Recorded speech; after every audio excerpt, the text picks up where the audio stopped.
इराणच्या समर्थनार्थ सोलापुरात आंदोलन, राजकीय वातावरण तापले। इराण इस्रायल संघर्षाचे पडसाद आता थेट सोलापुरात उमटले आहेत। आंतरराष्ट्रीय घडामोडींमुळे शहरातील राजकीय वातावरण चांगलेच तापलेले आहे।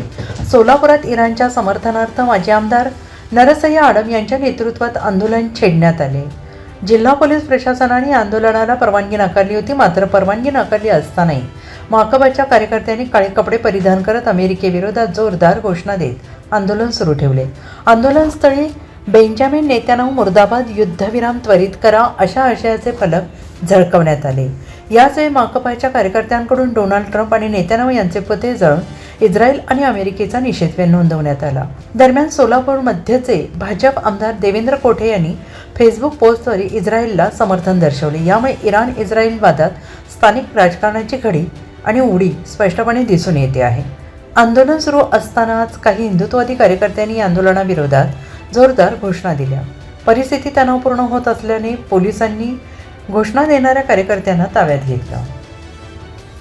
जो आहे त्यांनी केलेली होती, त्यामुळे तो छुपा भारताचा दुश्मन आहे, त्याला समर्थन करू नये। आणि इराण आणि इस्रायल अमेरिकेचं युद्ध इथं मानवता अधिकाराच्या नावाखाली एक वेगळ्या प्रकारचा विषय इथं चालू आहे आणि मोदी साहेबांचं नाव खराब करण्याचं या आंदोलनाच्या माध्यमातून चालू आहे। डिफेन्स सिस्टीम इराणच्या माध्यमातून 50% चला उगाच करू नका तुम्ही चला।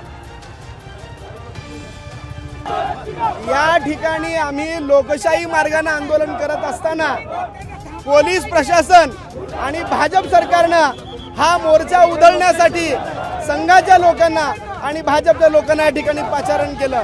आम्ही आमची मागणी मांडत होतो, या देशामध्ये युद्ध नको, जागामध्ये शांतता पाहिजे आहे। त्या ठिकाणी निष्पाप विद्यार्थी मेलेले आहेत, गरीब मेलेले आहेत, नागरिक मेलेले आहेत। ते कुणामुळे मेलेत? या इराणवर झालेल्या युद्धामुळे। म्हणून आम्हाला जगामध्ये शांतता पाहिजे ही मागणी घेऊन रिसरामी आंदोलन करत असताना संघाचे लोक, भाजपचे लोक, बजरंग दलाचे लोक आमच्यावरती हे सरकार आणि पोलिसांनी दळपटाशी आणि आमच्यावरती उधळून लावलेलं आहे। आंदोलनाच्या परिसरात जाळपोळ कोण केली नेमकी? या ठिकाणी जाळपोळ कोण केली तुम्ही बघितलेलं आहे, तुमच्या टीव्ही मध्ये काय झालेलं आहे तुम्ही सांगा। आम्ही निधड्या जातीनं सांगतो, या सरकारच्या विरोधात आम्ही स्वतः या ठिकाणी डोनाल्ड ट्रम्प आणि नेत्यांचा पुतळा आम्ही जाळलेला आहे।